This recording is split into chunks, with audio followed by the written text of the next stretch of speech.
Hi guys! Welcome to my YouTube channel po. New day, new video po tayo. Ngayon ang pag-uusapan po natin ay siyempre po ang SSS pension ng ating mga pensioners for the month of November 2025 na second batch po. Sa ating mga second batch pensioners po natin, mapapaaga po by November 14 ang inyong monthly pension dahil ang normal crediting po natin supposed to be ay November 16 at ang November 16 po ay linggo, kaya mamumove po siya ng Friday, which is November 14, 2025 po. Mapapaaga po ang release ng inyong monthly pension. Ulitin po natin sa ating mga second batch SSS pensioners po, abang-abang na po kayo by Friday, November 14 dahil may bibigay na po ng mas maaga ang inyong November 2025 monthly pension po. At sa ating mga SSS pensioners po, wag po nating kalimutang mag-comply ng AKOP dahil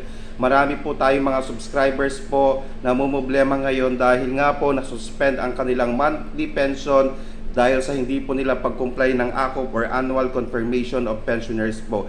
Please, importante po ito. Kung wala po kayong SSS number at kayo po ay survivorship pensioner po, kumuha kayo ng SSS number po ninyo sa pinakamalapit na SSS branch para po makapag-comply po kayo ng AKOP dahil kailangan na po na meron din pong SSS number ang survivor pensioner po natin.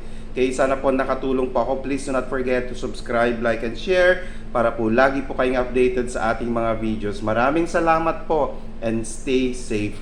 Bye-bye!